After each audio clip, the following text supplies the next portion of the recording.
हम लोग mains previous year question जो था वो डिस्कस कर रहे थे और आज हम लोग एक नया चैप्टर स्टार्ट करने जा रहे हैं। चैप्टर का नाम है काइनेटिक थ्योरी। ठीक है, इसको भी हम लोग टॉपिक वाइज देखेंगे। इसमें टोटल 4 टॉपिक है और पहला जो टॉपिक है, पहला टॉपिक में जो क्वेश्चन दे रखा है, total number of question I think 8 के आसपास है। अगर टोटल क्वेश्चन इसमें मिला ले, 4 टॉपिक मिला करके, तो 63 64 के आसपास टोटल नंबर ऑफ क्वेश्चन है। अगर इसके टॉपिक 1 की हम बात करें तो टॉपिक 1 में हम लोग को जो डिस्कस करना है उसमें हम लोग सिर्फ और सिर्फ वह एक फार्मूला यूज करेंगे और सिर्फ एक फार्मूला की हेल्प से इसका जो सारा क्वेश्चन है वो सॉल्व हो जाएगा। और वो फार्मूला भी काफ़ी ज़्यादा बेसिक है, आई थिंक हर कोई को पता ही होगा। ठीक है, तो एक बार हम उस फार्मूला को लिख देते हैं और लिखने के बाद इस सारे क्वेश्चन को सॉल्व करते हैं। टॉपिक 1 का नाम क्या हो जाएगा? Kinetic theory of an all ideal gas and gas law. ठीक है, एक आइडियल गैस होता है या एक रियल गैस होता है। आइडियल और रियल गैस में क्या अंतर होता है? आइडियल गैस में दो जो एटम्स हैं उनके बीच में, या दो जो मोलिक्यूल्स हैं उनके बीच में कोई अट्रैक्शन फोर्स नहीं रहता है, जीरो अट्रैक्शन फोर्स हम लोग मान करके चलते हैं। मतलब इसके अंदर सिर्फ और सिर्फ क्या होगा? काइनेटिक एनर्जी होगा। और जब हम लोग रियल गैस की बात करते हैं तो वहाँ काइनेटिक एनर्जी के साथ साथ पोटेंशियल एनर्जी भी होता है। उनके जो एटम्स मोलिक्यूल्स होते हैं उन लोगों के बीच में अट्रैक्शन होता है। वो अट्रैक्शन कम या ज़्यादा होने से, मतलब डिस्टेंस घटने या बढ़ने से, उसका जो है पोटेंशियल एनर्जी चेंज होता है। ठीक है, मतलब रियल गैस में काइनेटिक और पोटेंशियल दोनों एनर्जी होगा। एक कंसेप्ट इंपॉर्टेंट है और इस पर क्वेश्चन भी पूछा है, वो भी हम लोग डिस्कस करेंगे। और अगर हम लोग आइडियल गैस की बात करें तो वहां पर क्या होगा? सिर्फ और सिर्फ काइनेटिक एनर्जी होगा। यहाँ पर जो हम लोग फार्मूला यूज करने वाले हैं, ठीक है, वो बेसिक कंसेप्ट याद करके रखना है, उसको हम लोग यूज करेंगे। पीवाईक्यू में पूछा है वैसा क्वेश्चन। इसमें जो मेन फार्मूला हम लोग यूज करने वाले हैं वो बस एक ही फार्मूला है, पी वी बराबर N R T. N R T, ठीक है। ये क्या हो जाएगा? प्रेशर, वॉल्यूम और टेम्परेचर, और बाकी कांस्टेंट। और ये क्या हो जाएगा? Number of mole. Number of मोल सबको पता है, गिवन वेट बटा क्या हो जाता है? मॉलिक्यूलर वेट, अगर जरूरत पड़ा तो। चलते हैं देखते हैं इसमें क्वेश्चन 1 क्या दे रखा है। क्वेश्चन 1 दे रखा है इनिशियली, कब का पूछा हुआ है? 2020 का पूछा हुआ है। Initially gas off diatomic molecule is contain in a cylinder of volume V1। मतलब एक सिलेंडर है जिसमें वॉल्यूम कितना उसका है? V1 है, प्रेशर P1 दिया हुआ है एंड टेम्परेचर और हाइट ऑफ 250 केल्विन। ये टेम्परेचर हो गया। Assume that 25% of the molecule get dissociate. बाद में बोल रहा है ना कि इसका 25% मोलिक्यूल जो है ना वो डिसोसिएट कर जाता है। मान लेते हैं स्टार्टिंग में इसमें नंबर ऑफ मोल जो होगा 1 होगा। जब 25% डिसोसिएट करेगा, दो चीज होता है, एक डिसोसिएशन होता है, एक एसोसिएशन होता है। जब एसोसिएट करता है ना तो उसका दो एटम ज्वाइंट होकर के एक मोलिक्यूल में कन्वर्ट हो जाता है। ठीक है, और एक मोलिक्यूल में जब कन्वर्ट होगा तो उसका नंबर जो है घट जाएगा, नंबर ऑफ मोल उस केस में कम हो जाएगा। ठीक है, और वही अगर डिसोसिएट होता है, टूटता है, जैसे डाई एटॉमिक है, दो एटम आपस में अटैच है, ठीक है, तभी उसको हम लोग एक यूनिट मान करके चलेंगे। लेकिन जैसे टूट करके दो हो जाएगा, हम फिर उसको 2 यूनिट बोल देंगे। मतलब नंबर ऑफ मोल बढ़ जाता है डिसोसिएट होने से। तो अभी पहले से नंबर ऑफ मोल 1 था, बाद में नंबर ऑफ मोल कितना हो जाएगा? 25% डिसोसिएट हुआ है तो 25% एक्स्ट्रा नया मोलिक्यूल्स एटम्स आ जाएंगे। तो इसमें हम लोग ऐड कर देंगे 1 + 1/4, मतलब कि नया नंबर ऑफ मोल 5/4 हो जाएगा। उसके अलावा प्रेशर कितना दिया हुआ है सेकंड केस में? प्रेशर P2 हो जाएगा। वॉल्यूम कितना हो जाएगा? वॉल्यूम दिया है कि 2V1 हो जाएगा, डबल हो जाएगा वॉल्यूम। 2V1 वॉल्यूम हो गया और टेम्परेचर कितना हो जाएगा? 2000 केल्विन। अब हम लोग को निकालना क्या है? रेशियो निकालना है, किसका? P2 और P1 का। तो हम लोग फार्मूला तो एक ही फार्मूला यूज करना था। क्या फार्मूला है? PV बराबर nRT। P1 V1 बराबर N1 R P1। यहाँ से अगर N1 निकाल लें तो N1 बराबर हो जाएगा, या अगर यहाँ से लिख ले P1 V1 divided by R into T1 का वैल्यू कितना हो जाएगा? T1 हम लोग लिखे थे यहाँ पर, ये 250 है, ठीक है ना, 250 इज इक्वल टू N1। या हम लोग ऐसे ही बोल सकते हैं कि N जो हमारा है ना वो डायरेक्टली प्रोपोर्शनल है PV बटा R के। ठीक है, तो उस हिसाब से भी अगर हम लोग N1/N2 लिखने जाए, N1/N2 प्रोपोर्शनलिटी वाला नियम से, तो N डायरेक्टली प्रोपोर्शनल है P1 V1, तो N1 के सामने क्या लिखेंगे? P1 V1, N2 के सामने लिखेंगे P2 V2। P2 V2 की जगह कितना लिखना है? 2V1। और उसके बाद इन्वर्सली प्रोपोर्शनल है टेम्परेचर इंटू R के। ठीक है, तो इन्वर्सली R तो खैर दोनों में सेम रहेगा, टेम्परेचर के इन्वर्सली प्रोपोर्शनल है। इन्वर्सली मतलब कि N1 के सामने T2 फिर लिखना पड़ेगा। T2 कितना है? 2000। R तो खैर ऊपर नीचे दोनों में सेम ही रहेगा। T1 कितना है? N2 के सामने T1 लिखना पड़ेगा। T1 कितना है? 250। यहाँ पर यूज कर लेंगे 250 आर, आर से आर कैंसिल, 0 से 0 कैंसिल, 25, 8 बार में 200, 2 से कैंसिल होकर के एक कितना बन जाएगा, 4 बन जाएगा। मतलब कि V1 भी कैंसिल हो रहा है, मतलब कि 4P1 by P2 is equal to N1 तो कितना हम लोग एज्यूम किए थे 1, और N2 कितना 5/4, इसको 5/4 कर देते हैं, फिर A4 और A4 भी कैंसिल हो गया। ठीक है, तो कितना आ गया 5P1 बराबर P2, निकालना क्या था P1 बाई P2 ही निकालना था, P2 बाई P1 निकालना था।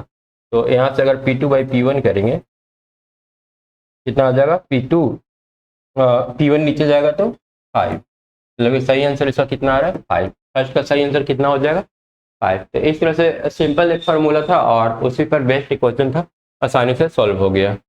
उसके बाद आते हैं क्वेश्चन नंबर 2 पर। The change in magnitude of the volume of an ideal gas, change in magnitude of the volume, ठीक है, वॉल्यूम का पूछ रहा है, change in magnitude of volume of an ideal gas when a small additional pressure del P is applied, del P और del V इसका बात कर रहा है, टू ए कांस्टेंट टेम्परेचर। अगर हम लोग बात करें पी वी बराबर एन आर टी का, तो बोल रहा है कि ए कांस्टेंट है, इन दोनों में थोड़ा थोड़ा चेंजिंग हो रहा है। अगर इन दोनों को डिफरेंशिएट कर ले बोथ साइड, तो P into del V plus V into del P is equal to क्या आ जाएगा, 0 आ जाएगा। 0 क्यों आ जाएगा, क्योंकि ए सारा का सारा कांस्टेंट है।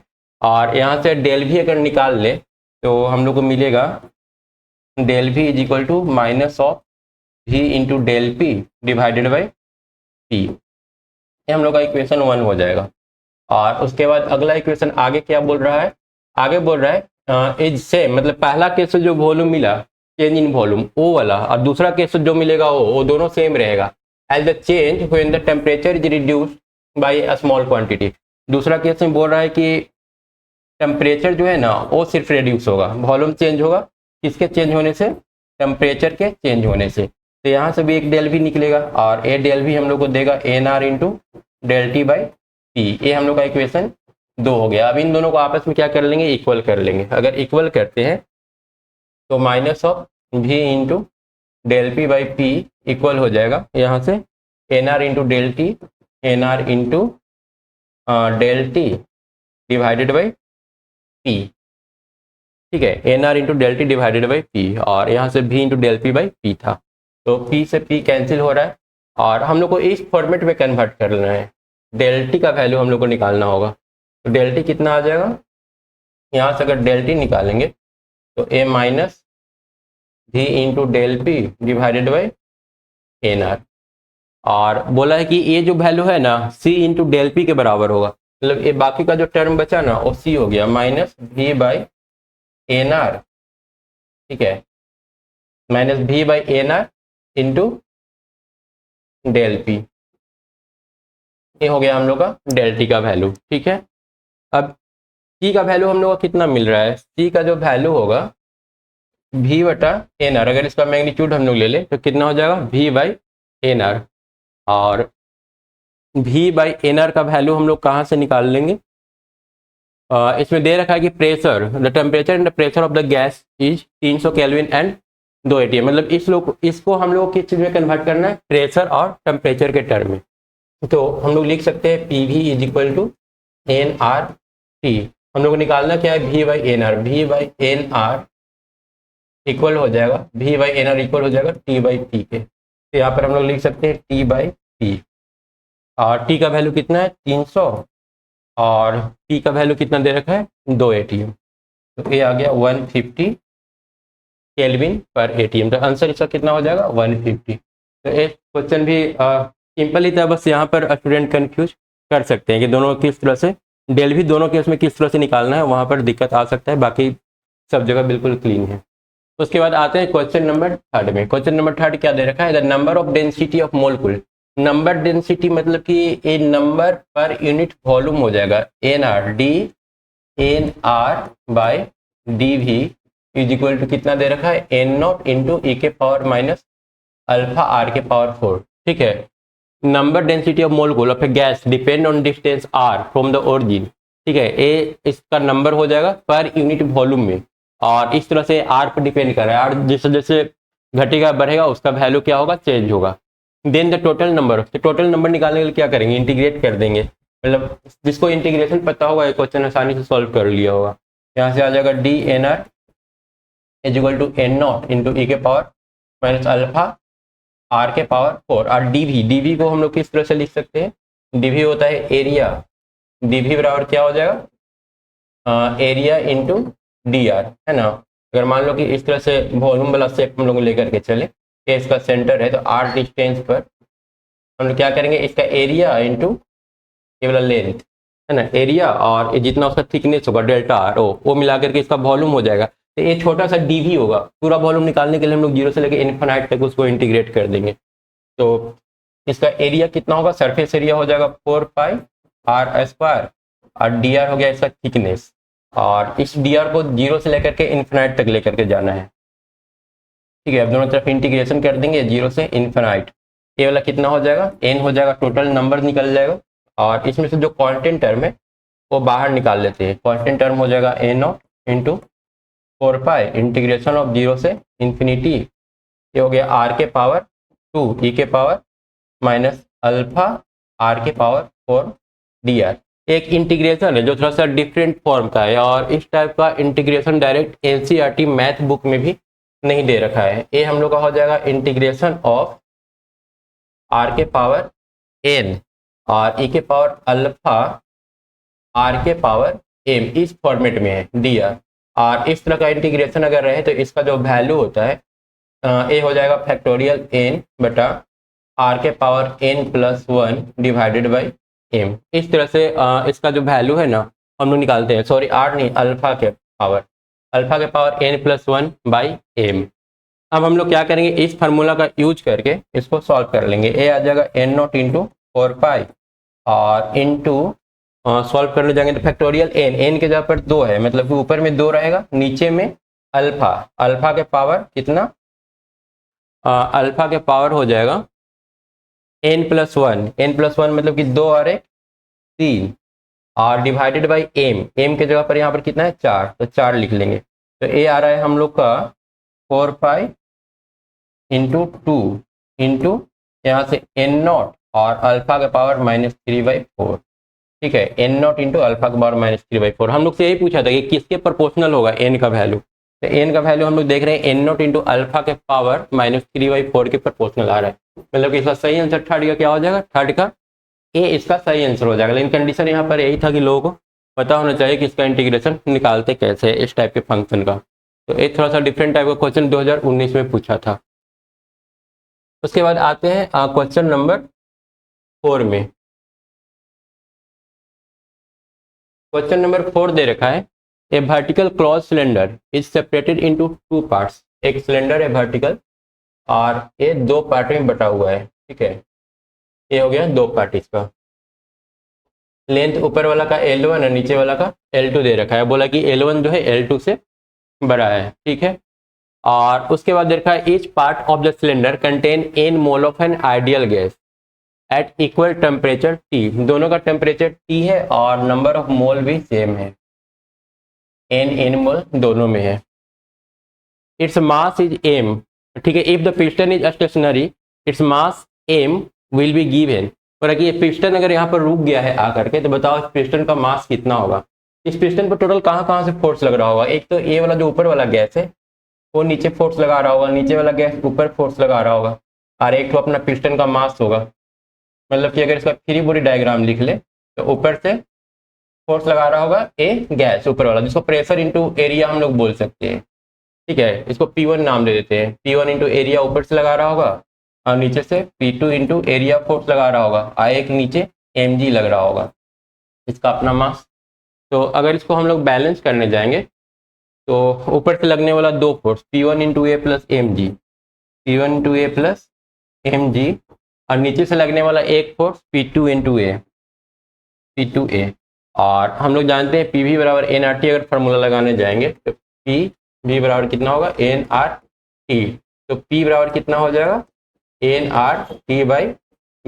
और वॉल्यूम को क्या लिख सकते हैं, nRT वॉल्यूम के एरिया इंटू लेंथ कर लेंगे। ठीक है, अगर P1 लिखने जा रहे हैं तो A1 L1 हो जाएगा, तो एरिया इसका A1 रहेगा हालांकि एरिया दोनों का सेम ही है, पिस्टन का अगर नीचे वाला हिस्सा का देखें ना तो वो उसका एरिया होगा, एरिया दोनों के उसमें सेम है, बस लेंथ अलग अलग है। यहाँ पर ये सारा यूज कर लें तो P1 के जगह पर लिख सकते हैं N R T by L1, क्योंकि A1 और A1 कैंसिल ही हो जाएगा तो लिखने का जरूरत है नहीं, और इसको plus M G is equal to P2 वाला केस में भी same N R T by L2 हो जाएगा, और ए तो कैंसिल ही हो जाएगा, यहाँ पर भी A1 और इंटू A1 कैंसिल हो जाएगा। अब यहाँ से हम लोग क्या निकालना है, mg का वैल्यू, mg अगर निकालने जाएंगे तो एन आर टी कॉमन ले लेते हैं, ये हो जाएगा 1/L2 माइनस 1/L1, और इसको अगर सब्ट्रैक्ट कर ले तो mg का जो वैल्यू मिलेगा N R T into L1 minus L2 बटा L1 L2 मिलेगा, L1 L2, ठीक है।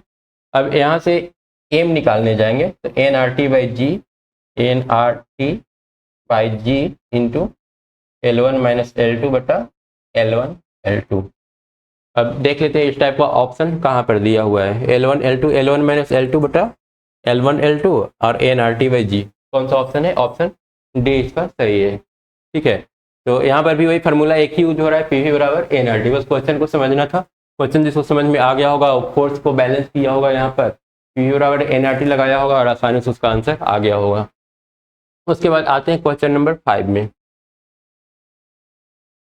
क्वेश्चन नंबर 5 क्या दे रखा है, the temperature of an open room is of volume, volume दे दिया है और टेम्परेचर दे दिया है। यहाँ पर V कितना है, temperature of an open room of volume 30 metre cube, T1 कितना हो जाएगा 273 प्लस 17, केल्विन में अगर कन्वर्ट करेंगे तो 290, और T2 273 प्लस 27 कितना हो जाएगा 300 डिग्री, ठीक है।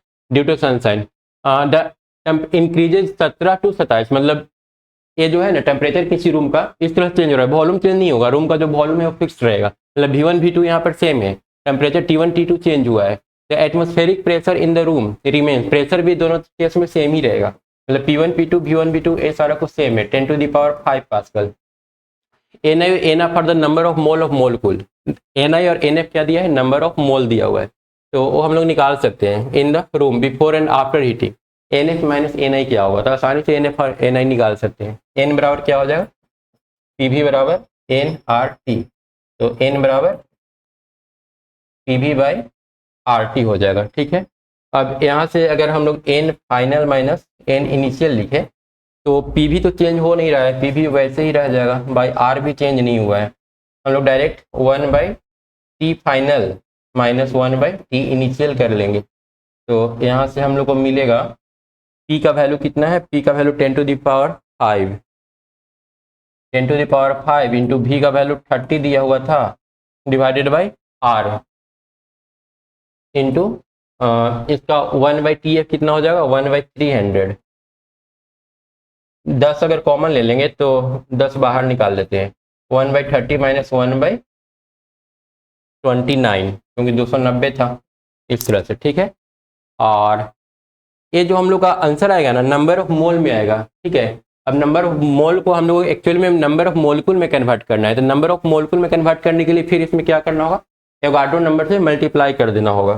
तो अगर हम लोग मोलिकुल निकालने जाएंगे, ठीक है, चेंज इन मोलिकुल, तो ये जो फाइनल आंसर आ रहा है कितना आ जाएगा, ये 1 0 कैंसिल हो रहा है, मतलब 3 into 10 to the power 5 divided by R into ये हो जाएगा 29 माइनस 30 बटा 29 इंटू 30, और इंटू एवोगाड्रो नंबर कितना हो जाएगा 6.02 कर लेंगे into 10 to the power 23। R का वैल्यू कितना हो जाता है, आर का वैल्यू हम लोग ले लेंगे 314, ठीक है, ये आर का वैल्यू हो गया। अब इसको हम लोग सॉल्व कर लेंगे, वैल्यू क्या आ रहा है, निगेटिव में आ रहा है, माइनस में कितना आ जाएगा, ये माइनस में आ जाएगा minus 2.5 into 10 to the power 25, कौन सा आंसर आ जाएगा इसका, इसका सही आंसर बी हो जाएगा, 5 का सही आंसर बी। उसके बाद चलते हैं नेक्स्ट क्वेश्चन में। एक क्वेश्चन काफ़ी ज़्यादा आसान था, यहाँ पर कंफ्यूज नहीं होना है, इस नंबर ऑफ मोल को कन्वर्ट कर लेना है नंबर ऑफ मोलिकुल में। उसके बाद आते हैं क्वेश्चन नंबर 6 में। क्वेश्चन नंबर 6 क्या दे रखा है, 6 में दे रखा है फॉर द PV डायग्राम, यहाँ पर P और V डायग्राम लिखा है, P बराबर कॉन्स्टेंट बाई V, इसको किस तरह से हम लोग चेंज कर सकते हैं, हम लोग लिख सकते हैं, क्रॉस मल्टीप्लीकेशन कर देंगे तो पी वी बराबर कॉन्स्टेंट, ठीक है। मतलब ऐसे हम लोग जानते क्या है, पी वी बराबर एन आर टी। तो कहने का मतलब कि एन आर टी इसमें कांस्टेंट है, एन तो कांस्टेंट था ही, आर कांस्टेंट ही है, टेम्परेचर भी इसमें कांस्टेंट रहने वाला है। तो अगर टेम्परेचर को कांस्टेंट रखना है तो वैसा ग्राफ कौन सा है, एक तो ए वाला दिख रहा है जिसमें टेम्परेचर कांस्टेंट है, और एक ए दिख रहा है जिसमें टेम्परेचर कांस्टेंट है। अब हम लोग को पता करना है कि प्रेशर दो को इस तरफ रखना है या फिर एक को इस तरफ रखना है। तो अगर हम लोग यहाँ पर देखें तो दो वाला जो पॉइंट है ना, दो वाला का प्रेशर कम है, ठीक है, तो दो वाला को लोअर प्रेशर पर रखेंगे, यहाँ पर दो वाला हायर प्रेशर पर है, प्रेशर इधर इंक्रीज हो रहा है, तो ये तो ऑप्शन होगा नहीं। यहाँ पर दो लोअर प्रेशर पर रखा गया है, इसका टेम्परेचर भी कांस्टेंट है, दो लोअर प्रेशर पर है, वन हायर प्रेशर पर है, तो हम लोग का सही ऑप्शन कौन सा हो जाएगा, सी। तो 6 नंबर क्वेश्चन का सही आंसर सी हो जाएगा। उसके बाद चलते हैं क्वेश्चन नंबर 7 में। क्वेश्चन नंबर 7 दे रखा है, यहाँ पर दो चैम्बर बना हुआ है, 1 और 2, there are 2 identical chamber completely thermally insulated. Thermally insulated का क्या मतलब हो गया, यहाँ पर एडियाबैटिक हम लोग प्रोसेस मान कर चलेंगे, D Q is equal to कितना दे रखा है, 0 दे रखा है। और किसी भी गैस के लिए हम लोग क्या जानते हैं, अगर थर्मोडायनेमिक्स का रूल नंबर 1 हम लोग याद करें तो वहां पर था Q बराबर Q, जो हम लोग हीट सप्लाई करते हैं वो क्या करता है, उसके इंटरनल एनर्जी को बढ़ाता है और साथ में कुछ वर्क डन होता है, ठीक है। अब यहाँ पर Q 0 हो गया, तो Q 0 तो हम लोग लिख सकते हैं डेल यू प्लस डब्ल्यू, मतलब इसका इंटरनल एनर्जी अब किस चीज पर डिपेंड करेगा, सिर्फ और सिर्फ वर्क पर डिपेंड करेगा। इस चैम्बर के अंदर अगर इंटरनल एनर्जी घटाना बढ़ाना है तो वो डिपेंड करेगा सिर्फ इस पर कि वर्क हुआ है कि नहीं, और वर्क भी किस चीज पर डिपेंड करता है, वर्क भी डिपेंड करता है प्रेशर और वॉल्यूम पर। तो डेल यू बराबर हम लोग लिख सकते हैं P इंटू डेल वी। अब हम लोग को ये देखना है कि वॉल्यूम और प्रेशर इसका चेंज हो रहा है कि नहीं हो रहा है। सराउंडिंग, ठीक है, अभी बोल रहा है कि अभी बस इंसुलेटेड है, इसके अंदर आइडियल गैस डाला हुआ है, एक चैम्बर में यहाँ आइडियल गैस है, दूसरा में यहाँ क्या है, रियल गैस है। आगे बोल रहा है बोथ चैम्बर्स है पार्टीशन वाल, बीच में एक पार्टीशन वाल है, dividing the chambers into 2 compartments, compartments 1 is filled with an ideal gas और 2, मतलब ये जो लिखा हुआ है वही चीज यहाँ पर बोल रहा है, ठीक है ना। यहाँ पर बोल रहा है कि एक ऑफिस हॉल कर दिया गया है, और आगे statement, a small hole is made in the partition wall and the gases are allowed to expand. अब यहाँ से गैस इस तरफ जा सकता है, ठीक है। अब आगे हम लोग को जो दो ऑप्शन दे रखा है उसके बारे में पढ़ते हैं। स्टेटमेंट 1 क्या दे रखा है, no change in the temperature, बोल रहा है कि टेम्परेचर में चेंजिंग नहीं होगा अंदर में of the gas take place when ideal gas expands in vacuum. बोल रहा है कि अगर इस हॉल को खुला छोड़ देते तो आइडियल गैस इस तरफ जाना शुरू हो गया, ठीक है। अगर इस तरफ जाएगा तो बोल रहा है कि टेम्परेचर में कोई चेंजिंग नहीं होगा। अब टेम्परेचर में चेंजिंग होगा कि नहीं होगा वो हम लोग कैसे पता चलेगा, how ever temperature of real gas, एक रियल गैस का दे रखा है और दूसरा दे रखा है आइडियल गैस का। तो आइडियल गैस में अगर हम लोग देखें ना तो ये वाला जो है वैक्यूम था पहले से, ठीक है, यहाँ पर वैक्यूम दे रखा था, no change in the temperature of the gas take place when ideal gas expand in vacuum.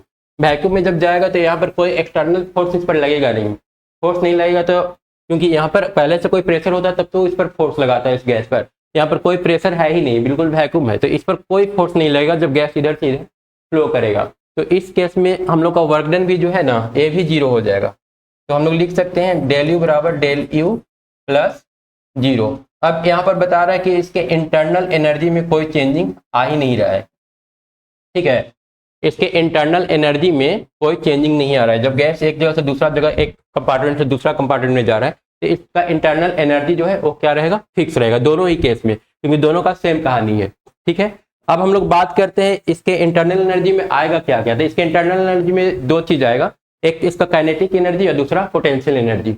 अब हम लोग आइडियल गैस की बात करें तो इसके अंदर पोटेंशियल एनर्जी होता ही नहीं है, ठीक है, तो अब रहा सिर्फ काइनेटिक एनर्जी। अब बोल रहा है कि जब गैस यहाँ से यहाँ जा रहा है तो इसके काइनेटिक एनर्जी में कोई चेंजिंग आ ही नहीं रहा है। जब काइनेटिक एनर्जी में कोई चेंजिंग नहीं आ रहा है मतलब गैस के पार्टिकल्स के वेलोसिटी में कोई चेंजिंग नहीं आ रहा है, और जब वेलोसिटी में कोई चेंजिंग नहीं आ रहा है तो वाइब्रेशन वगैरह कुछ होगा नहीं, तो वहाँ पर कोई हीट जनरेट नहीं होगा, मतलब टेम्परेचर चेंज यहाँ पर क्या रहेगा, 0, मतलब यहाँ पर कोई टेम्परेचर राइज नहीं होगा, डेल्टी यहाँ पर हम लोग 0 बोल सकते हैं, ठीक है। लेकिन इस केस में क्या होगा, ये एक रियल गैस है, रियल गैस में क्या होता है, पोटेंशियल एनर्जी होता है, ठीक है। जब गैस यहाँ से यहाँ मतलब फैलेगा तो इनके एटम्स के बीच का जो डिस्टेंस है ना वो बढ़ेगा, हम लोग क्या जानते हैं, जब अट्रैक्टिव फोर्स की बात हो, जब दो मॉलिक्यूल के बीच में अट्रैक्शन हो, एक पॉजिटिव एक निगेटिव, तो इस केस में चाहे ग्रेविटेशन फोर्स का ही बात कर ले हम लोग, ठीक है, जब दूसरा पार्टिकल इन्फिनाइट पर होता है ना, तो एनर्जी क्या होता है, जीरो होता है, पोटेंशियल एनर्जी टोटल जीरो होता है। पहला पार्टिकल यहाँ पर है, दूसरा पार्टिकल अगर इन्फिनाइट पे चला जाए तो उस केस में हम लोग क्या करते हैं, एनर्जी उसका जीरो लेके मान करके चलते हैं। और जब एक करीब आता है तो उसका पोटेंशियल एनर्जी निगेटिव मान करके चलते हैं। मतलब ये जितना ज़्यादा क्लोज है उतना ज़्यादा इसका पोटेंशियल एनर्जी निगेटिव है, मतलब कम है। डिस्टेंस जैसे ही बढ़ा इसका पोटेंशियल एनर्जी इंक्रीज कर गया, पोटेंशियल एनर्जी इंक्रीज कर गया। इन्फिनाइट में जाने पर तो खैर जीरो हो जाता है, मतलब निगेटिव से जीरो बहुत ज़्यादा इंक्रीज कर जाता है। स्टार्टिंग में निगेटिव था, अब थोड़ा सा कम निगेटिव हो गया, मतलब पोटेंशियल एनर्जी इंक्रीज किया। लेकिन यहाँ पर बोल रहा है कि उसका टोटल इंटरनल एनर्जी जो है ना वो जीरो है, वो चेंज नहीं हुआ है। मतलब कि कुल मिला के potential energy plus kinetic energy इसका क्या है, कांस्टेंट है। अब ए जब इंक्रीज हुआ है तो ऑब्वियसली इसको डिक्रीज होना होगा, है ना, तभी ये कांस्टेंट रह पाएगा। अगर पोटेंशियल एनर्जी इंक्रीज किया तो काइनेटिक एनर्जी को क्या होना होगा, डिक्रीज होना होगा। और जब काइनेटिक एनर्जी डिक्रीज होगा तो उसका जो टेम्परेचर है वो डाउन हो जाएगा, वाइब्रेशन कम हो जाएगा, मतलब कि पार्टिकल कूल हो जाएगा, गोज डाउन कूलिंग। मतलब कि यहाँ पर जो स्टेटमेंट 1 दे रखा है ना वो सही दे रखा है। ये था स्टेटमेंट 1 का एक्सप्लेनेशन। अगर इसका समरी की बात करें तो एक बार में हम लोग यही समझेंगे कि सबसे पहले तो हम लोग देख रहे हैं कि इंटरनल एनर्जी में कोई चेंजिंग नहीं आ रहा है। जब आइडियल की बात कर रहे हैं तो वहाँ पर सिर्फ और सिर्फ काइनेटिक एनर्जी होता है, मतलब वहाँ काइनेटिक एनर्जी में कोई चेंजिंग नहीं हो रहा है, इसलिए उसके टेम्परेचर में कोई चेंजिंग नहीं होगा। दूसरा केस में हम लोग देखें कि इसका पोटेंशियल एनर्जी घट रहा है तो सॉरी बढ़ रहा है, पोटेंशियल एनर्जी डिस्टेंस बढ़ने से बढ़ गया। जैसे ये बढ़ेगा काइनेटिक एनर्जी इसका क्या हो जाएगा, डाउन हो जाएगा, डाउन हो जाएगा तो ये क्या होगा, कूल होगा। तो ये इसका करेक्ट एक्सप्लेनेशन था। Internal energy of an ideal gas is only due to kinetic, ठीक है ना। आइडियल गैस के केस में सिर्फ क्या होता है, काइनेटिक एनर्जी होता है, सही है। और काइनेटिक एनर्जी में यहाँ पर कोई चेंजिंग नहीं हो रहा था। The internal energy of real gas is kinetic plus potential, यहाँ पर क्या था, काइनेटिक प्लस पोटेंशियल। और काइनेटिक प्लस पोटेंशियल एनर्जी का होना ही इसके टेम्परेचर के गिरने का कारण है। तो दोनों सही है, हम लोग ऑप्शन ए मार्क करेंगे, करेक्ट एक्सप्लेनेशन भी है इसका। उसके बाद आते हैं क्वेश्चन नंबर 8। क्वेश्चन नंबर 8 दे रखा है, cooking gas containers are kept in lorry moving with uniform speed. मतलब एक गाड़ी में रखा गया है बहुत सारे कुकिंग गैस को, और वो गाड़ी आगे की ओर बढ़ रहा है, और वो भी बढ़ रहा है यूनिफॉर्म स्पीड से। तो यूनिफॉर्म स्पीड से बढ़ेगा ना तो सारे पार्टिकल्स जो है ना यूनिफॉर्म स्पीड से आगे बढ़ेंगे। मतलब एक दूसरे के कंपेयर करें ना तो एक दूसरे के कंपेरिजन में इसका जो वेलोसिटी, रिलेटिव वेलोसिटी वो जीरो हो जाएगा, क्योंकि सब एक ही स्पीड से मूव कर रहा होगा। जब रिलेटिव वेलोसिटी हो ही नहीं रहा है तो फिर उस केस में भी टेम्परेचर में कोई फर्क नहीं पड़ता है। The temperature of the gas molecule remain same. 8 का सही आंसर क्या हो जाएगा, सी हो जाएगा। तो ये था हम लोग का टॉपिक नंबर 1। उसके बाद नेक्स्ट वीडियो में हम लोग टॉपिक 2 इसका स्टार्ट करेंगे। टॉपिक 2 क्या रहेगा, speed of gas, pressure and kinetic energy. इसका क्वेश्चन देखेंगे। अगर टॉपिक 1 का क्वेश्चन देखें तो सारा का सारा काफी ज्यादा आसान था, एक ही फॉर्मूला यूज हुआ था, पीवी बराबर एनआरटी। बस समझना था पीवी बराबर एनआरटी का मतलब क्या है, बाकी लोग आराम से अप्लाई कर सकते हैं उस फार्मूला का। तो इसको अभी क्लोज करते हैं, फिर नेक्स्ट वीडियो में इसको कोशिश करेंगे। ठीक है, थैंक यू।